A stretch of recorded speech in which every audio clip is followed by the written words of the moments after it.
What up, everybody? What's good, folks?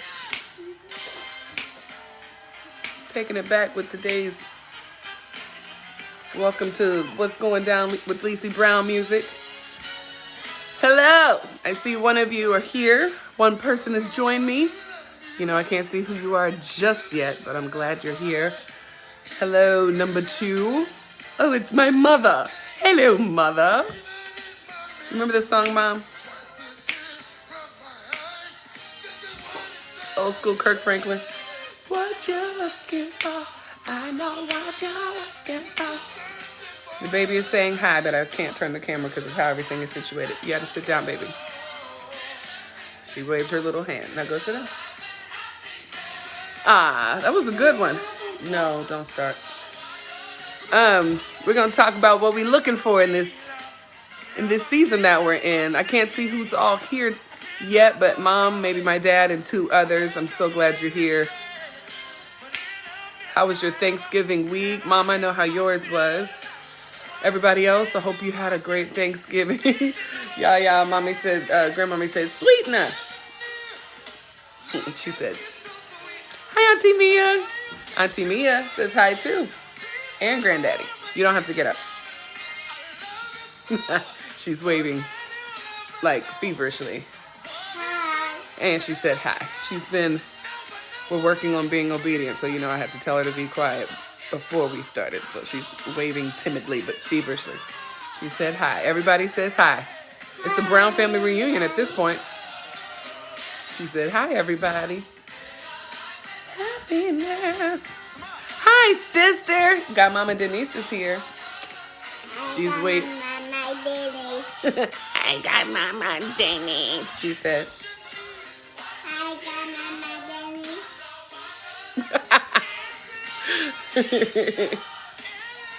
Sister, happy Thanksgiving. I saw Thanksgiving in the new house. I know that had to feel so great.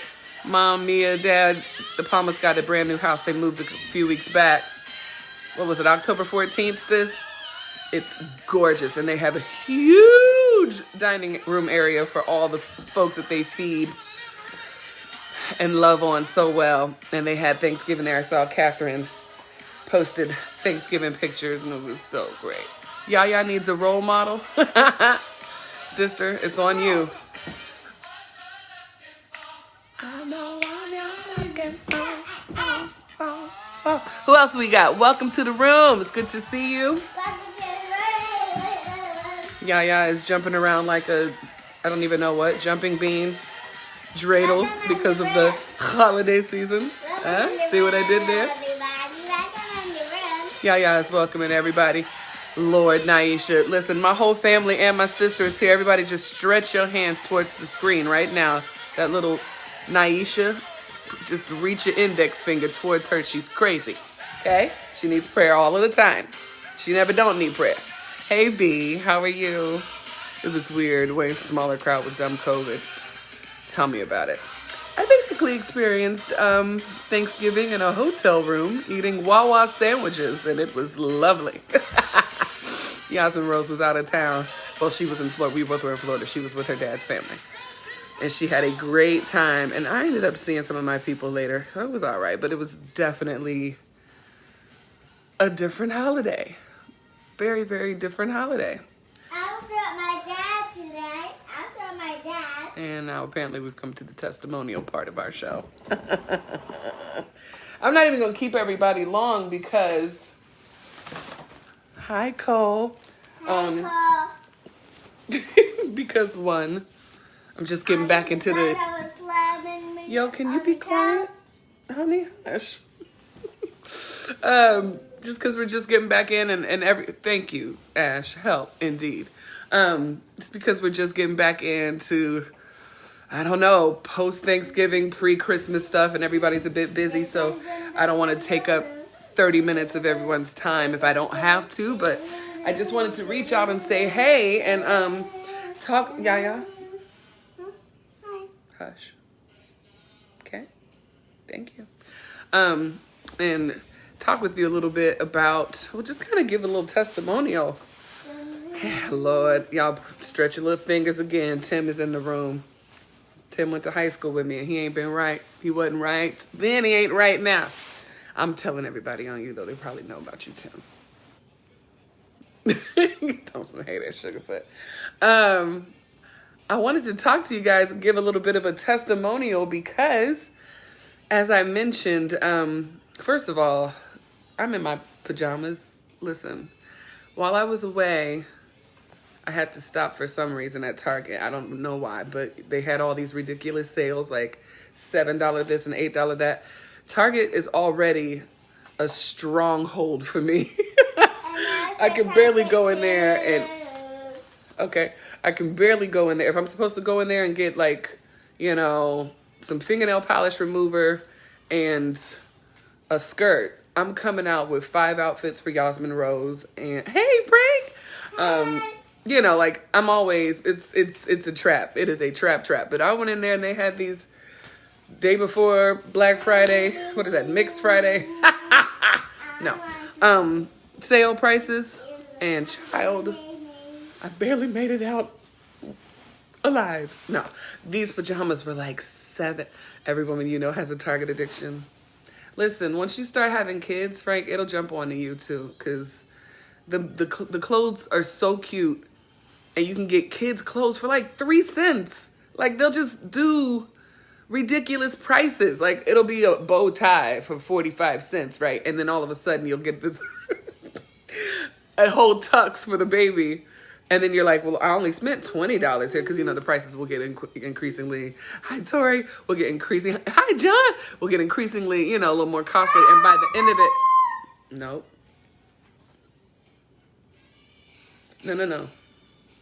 No. By the end of it, you will have spent $1,400.13. So it's not really just the women's thing, but it's the kiddie clothes that'll get you for the guys. Anyway, I was there, ran into Target, minding my own little business. And everything in there was like 4 cents.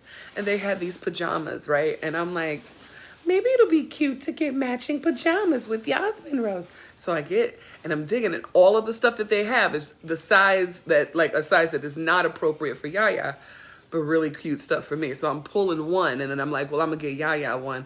And it went on like that. Never got her size, but I did not buy more than one. I found this one, and I was like, let me just see. Child, I put these things on today. I didn't get to put them on the other day, I don't think. Put them on a day, and I've decided I'm never wearing anything else. That is the moral to the story. You might see me in these pajamas for the rest of the month. They are the most comfortable thing I've ever seen in my life. Ever felt, experienced, walked in, sat in, prayed in, petitioned God in. They are so amazing. Don't know what they've done. I don't know if they're little blessed lambs. I don't know if the cotton is made of like oil that was crushed while in prayer and then, you know, blended into the cotton. I don't know. I just know that these are comfortable and I'm never ever wearing anything ever again. What are you talking about? What boss baby are you buying a bow tie for? Nobody's boss baby. Ain't no boy babies pending. Ain't no boy babies around here, okay? Anyway, said all of that to say that, one, never wearing anything else again. Thank you for enduring my Target, you know, plug and a new addiction. And two, I was in Florida. And Tori, you got the Holy Ghost. Ashley. Why did I hear you say my full first name? I was in Florida and I had an interesting time. And I want to talk to you about it because when I was leaving Florida, I had an 11-hour drive and I had a lot of time to reflect on a few things. And one of the things has been redemption. Yasmin Rose, I'm going to need you to stop talking, stop singing. Mommy has to do this. Understand? Thank you. One of them is redeeming. The days have kind of been crashing into each other. And I want to say maybe last week, not Thanksgiving week, the week before. I had a moment where I looked at my calendar and I saw that was the date that some really big things were supposed to be happening for me. I think it was the day I was supposed to be performing or headlining at Carnegie Hall. And in 2020, no ma'am, 2020 was set to be this massive year for me, right? And then life happened and we all got derailed, and I've been pushing and pushing and pushing and working so hard not to, do not come over here and get in trouble. Do not do it. Y'all pray for Yaya right now. She's about to make just not a wise decision. Remember what we talked about. You understand? I need you to go sit down. 1, I'll stop the whole show. Thank you. And I've noticed that I've pushed a lot away just trying to get through the year, right? Because so much has been happening and there's never really been a chance to just catch your breath much. It's just kind of been push, push, push, push, push. And I feel like so many of us have been. I was supposed to headline the, hi, Apostle Frank. Hi, Craig. Oh, gosh, thank you. Kennedy Center was supposed to happen this year. Hi, Mandy. Carnegie Hall was supposed to happen this year. Skirmerhorn here in Nashville was supposed to happen this year. A lot of big things were supposed to happen this year, right? And then life happened and they didn't. I'm just not seeing all of your comments. Praying for you, for Yasmin Rose. Keep those intercessory prayers going. And life happened and we just couldn't get to it, right? And then I looked up and folks were dying left and right. A friend that a friend that served with me in ministry died. Another friend's father died. Another friend's spouse died. Like all of this stuff happening one to one, just bang, bang, bang, bang, bang. And it sat with me. It wouldn't get off of me. It kind of took me low. And I realized that I hadn't really allowed myself to feel the loss of this year, like the loss of expectation, work, consistency, just things that we all take for granted, right? I really hadn't allowed myself to feel that. I knew that I was feeling it, like I was feeling the stress and the strain from it, but I really hadn't just allowed myself time to just grieve that I had some really big plans and it felt like some really big moments were happening and then they just didn't because people are dying, and it felt very shallow and very self-serving to be like, I didn't get to give a concert. Wow. You know what I'm saying? Don't do it. Do not do it. Please don't. Not one more. And so I was there for a little bit and I sat in that pain. Then I drove to Florida. And to be perfectly honest, driving to Orlando and being in the city is not always a wonderful experience internally because of, the loss of my marriage and the loss of those expectations and all of that stuff. And sometimes being back and forth and who's got the baby for this time, like all of that is just, it's internally, I can't even really explain it. Those of you who have been there know, and the rest of you, I'm sure, can empathize. But it's just internally unsettling. And so got there, did my thing. Yaya was with her dad and having a wonderful time, which is what the point of it all is. But I was sitting there on Thanksgiving, and all of a sudden I'm looking around, very content with my Wawa ice. And I think I got like a salad and some soup. Wawa is a gift. You hear me? But it was still like, girl, you sitting up here in stinking whatever hotel having Wawa food on Thanksgiving and your baby. Like it was a tear, you know what I'm saying? Well, while I was at the hotel, some crazy things happened, and you might have seen me allude to in my post that some crazy stuff was happening. In one hotel, I had to change rooms 3 times. One, Mom, help me remember what happened in the first room. Oh, the ants. There were ants all over the room, like crawling in my bag, on the walls, and eventually several scurried across my phone while I was in bed and then were on me. That was not fun. Went downstairs, asked them, they so sweetly, do not do it.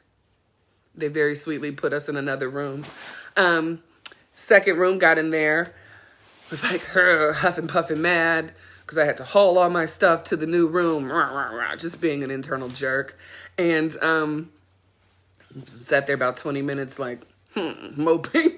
And I'm like, you know what? Okay, everything is good. I'm going to go take a shower. Go. The ants checked in first.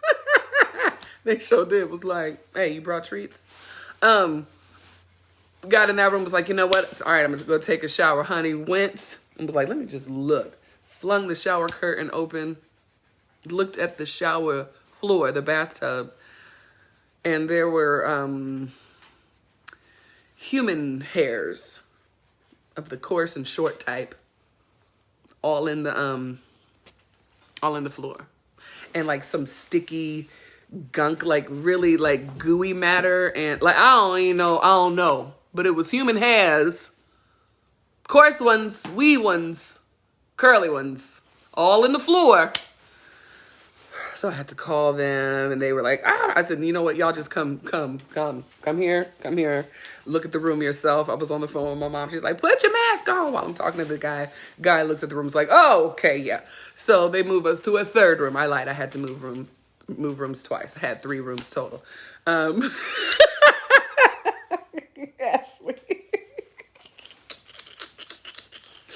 Oh, look.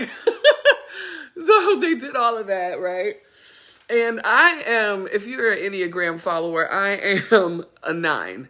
We cannot stand confrontation. We get a lot of, folks get very confused with us because we can often be very socially engaging and this, that, and the other, come across very confident. But a lot of us are very internally introverted, which I did not need to say internally because it's all in the word introverted. But anyway, we're overthinkers. And confrontation makes us puke, even if it's something that's necessary. And so all of that, it just kind of like made me feel terrible. And I had to call this guy and was like, I'm so sorry that after you've moved me and I've been like, there's ants everywhere, which I'm not minimizing. I mean, there was a lot of ants. But still, just I don't ever really want to have to go to somebody and be like, can you help me? Can you fix this? Where? I don't like it.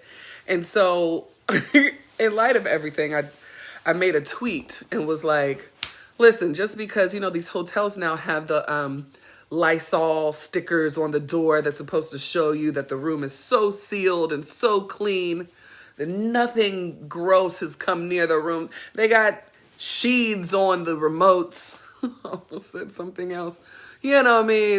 Just to show you how clean everything is. And then there's ants marching 2 by 2, hurrah, up and down your thigh. And then curly man bed hairs all in the shower. You know what I'm saying? So I made this tweet and was like, listen here. And praise Greg. I was like, listen here, Hilton. Okay, just because people pass through the stickers don't mean, And so I made this little tweet. They reached out to me immediately and were like, how can we help you? Now, in the back of my mind, when I went to Florida, there was a lot of things going on, and I just thought I would love to go to Clearwater. I would love at some point if I could get back here to take my baby to Clearwater Beach and have a good time. She's never been to the beach before. Clearwater is my favorite beach, and to be perfectly honest, this is the part of redeeming that I was getting to. Be perfectly honest, the only other time that I had been to Clearwater Beach was when I was pregnant with her and still married. And I tried to plan a baby moon for my ex-husband and I. Very good, baby. That's gorgeous. Will you color me some more? And then at the end, I'll show everybody. If you do a really, really good job and stay quiet, I'll show everybody your beautiful pictures. Okay? Yeah. I just don't know how to do all. Yeah, just do so fine. Okay, don't talk. I'm going to finish. You keep coloring. And so I planned this baby moon trip. It was horrible. It was horrible between my husband and I. It was just a nightmare, and it was very, very scarring. And I was maybe 20 or so weeks pregnant because I remember we had gotten over some, not deadline, but marker in our pregnancy. And I pushed for it. I saved my little hard-earned money for it, and I paid, and I wanted to discuss naming her, and had all of these things planned for this trip. And yes, I spent more time in dangerous situations and weeping and crying than I did anything else. And so I thought, you know, how cool would it be, even if it's a little bit nerdy, a little bit of a, you know, I don't know. Even if it's just something stupid and just kind of important for me or to me, how cool would it be to take the baby, who oftentimes is the one really great thing that was given to me as a result of my marriage. Take her there, because I love the water, I love the beach, and I feel so happy there. And so when I was talking to the Hilton people, they were like, okay, what about this? We will give you some points. How many points will make you happy? And we came to an agreement, and they were really, really sweet and took care of that. And so I was able to take Yasmin Rose just for a day and a half to Clearwater Beach. And when I tell you, every minute of her trip was worth it. I mean, she screamed as soon as she saw the sand. She literally, I mean, just glee. She literally was holding it in her hands. It was like, what is that? Like, she could not believe herself, like, that she had lucked out in life to this point to be blessed with a moment such as this. And honestly, it took me everything not to just fall apart with gratitude and the little bit of the sting of pain, because I remember what it took to get her there. And I remembered looking at that beach with that same awe, and then weeping the whole time I was there because of stuff. Just bad stuff. That's right. I've been talking to her about her name. When she was in my belly, I used to sing, instead of the song Holiday Road, I would sing Yasmin Road. Right, and so I would sing that to her. All right, thank you. Keep going. And me even getting her name, Yasmin Rose, as weird and unique as it is, that's right, was a true fight. Was a true fight. And the biggest actual brawl that we had happened right there on that beach. And so I started singing the little song to her that I sang at the beach. And she, I mean, there's this glee, this laughter that she can't even contain. It's so pure. And it's so free of jadedness or pain. And I promise these tears are happy. And it reminded me, when I was hearing her cry, or not cry bad, but when I was hearing her cries of joy, it sounded like me. It sounded like a space that I hadn't heard within myself in a very, very long time. And I just took it in, y'all. And when I tell you, when we left, it was one of these trips like, all right, we got 11 hours, 2 gas stops. We got about $35 we could stretch. Like, I was counting every bit of my little coins, just trying to figure out, am I going to come home and lights are like, just, it's a hard time for everybody, right? So I wasn't in a financial space. Like, had all that foolishness not happened with the, I said at the end, if you're obedient, if you get up and show me now, you won't get rewarded. It was not going to be something that I would have been able to give her now. And with the way this year has gone, I don't know. Hi, David. I don't know when I would have been able to give it to her.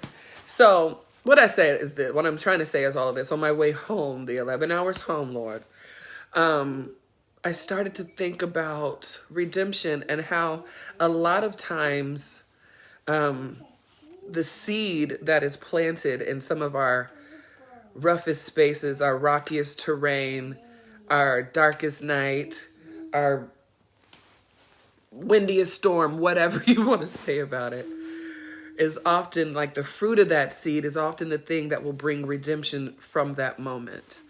And, you know, it's very easy to get swept away in disappointment, especially now.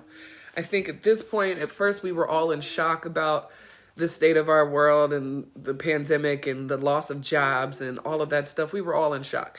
Then there was this kind of a space of rallying, like, okay, we can get through this. Da, da, da. We've gone through all of these places now. And I fear that some of us can be settling into jadedness and going back into hurt and losing our will to hope or to see things positively because we've been in a full year of the unknown. Yasmin Rose, we do not color our plates and we don't color color grapes.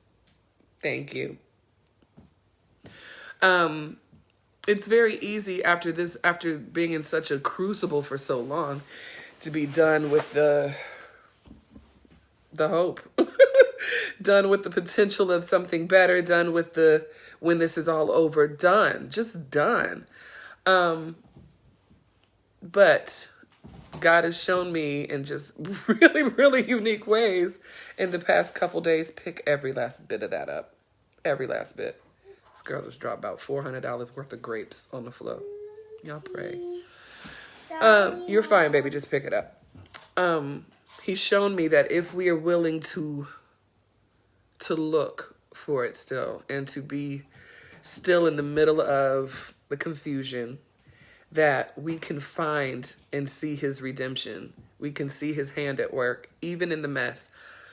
There is nothing fun about traveling the 4 levels of the embassy suites with 5,000 bags and dodging from ants and finding ants in your suitcase, but it's a tiny inconvenience. You know what I'm saying? Like, nobody wants to deal with that, but is my life negatively altered? No, actually the adverse. Nobody ever wants to, step on other people's body hairs in a shower. That is disgusting. That's gross. There's never a place where you're going to want to do that. But all things considered, it's definitely a first world problem. And something that could, won't hurt me. I mean, it's nasty. I'm going to keep telling everybody about it till the day that I perish, most likely, because, it's just disgusting and it's good storytelling. But it's not harmful. We're not dying from this mess. It's just we're inconvenienced and we're over being inconvenienced right now. And honestly, I don't like confrontation. I don't like having to speak up, but I'm learning that it's necessary more and more. At 40 years old, I'm learning that I have to sometimes speak up. And because I was willing to do a hard thing, because honestly, as weird as it seems, it would have been easier for me internally not to say anything else and just not to take a bath and just sit in the middle on top of the bed with wipes. Like, that's how much I hate having moments like having to go to the manager. I wasn't built to be a Karen. I just was not. I love all my Karens in the room. How y'all doing? But because I was willing this time to go, you know what? You got to speak up for yourself. It is wrong that there's pubes on the shower floor. Go tell them to clean this nastiness up. Because I did the uncomfortable thing, I was given a gift. A random and beautiful gift. I got to see my baby on the beach. I got to jump in the freezing cold water because it was just getting to be where you shouldn't be out there no more. But still beautiful. I got to have that experience with her. I got to talk with her about all kinds of things and, have a gift that will last with both of us for the rest of our lives. And so I just wanted to encourage you not to lose heart in this weird space. I'm so sick of hearing these unprecedented times. These times are now precedented, okay? It's 9 months in or however long in. That's a whole child, okay? That's a whole promise. It's long enough, okay? Don't lose hope right now. Keep looking for the beauty. Keep looking for moments that just bring peace to your heart. You know what I'm saying? Because we need them. My heart needs them. I can only imagine. I know I'm just a microcosm of you beautiful friends. If I'm experiencing a thing, I just know that it's that way gajillion times over.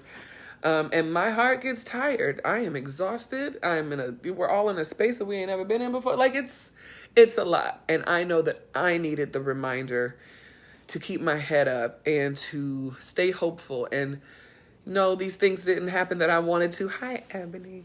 No, these things didn't happen in 2020 that I was looking forward to. And yes, God, awful things have happened in 2020. Things that none of us expected. So much loss in so many ways. But God is still moving, and there is still beauty, and there's still hope.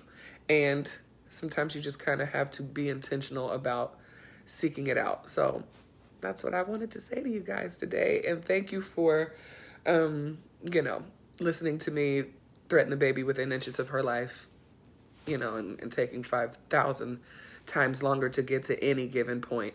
I love you all so very much. And listen, child, another thing, on the way home, when I tell you Jesus kept us, because we drove from the beachy sands of Clearwater into the icy tundra of the Ukraine, and we got through Mount Eagle, this big mountain climb you go through coming in and out of Georgia, for those of you who are not aware. And it's 2-lane, and it's tiny, and it's tight and curvy. And honey, it was dark, because it gets midnight around 4 o'clock. I love you too. I love you all so much. I love you, Craig. We're just winding. It's icy now, and it's snowing. And I'm, Yaya's like, Mom, I'm doing whatever. Hi, Jessica. And all of a sudden, the car in front of me just slams on, and I slam on into the car. Long story short, there was a car that had clearly wrecked in our lane. It was, so there's like the truck lane, and then the faster car lane, and that is it. In the faster car lane, there was a car that was spun around and mushed up. So clearly it had been an accident. I don't know what happened. I don't know if anybody was in the car. Like, I don't know. It happened so fast, but we all could have died. And so I spent about the rest of the 6 hours in the car, 5 hours in the car, praying for everybody behind me. But anyway, God kept me, and I wanted to testify because it was freaky. But also he's still moving, and there's a lot to smile about, even in the middle of the madness. We just have to look for it sometimes. So check your shower floors for pubes in any hotel you're in, and receive your blessing. And that's what's going down with Lacey Brown. I love you guys. Yasmin Rose, you can come say hi. Come say bye. Bye. Oh, now you ain't gonna want to show. Okay, first she couldn't wait to show her little face. Facebook asked you to join my video. Say bye. Bye. Well, that's all, folks.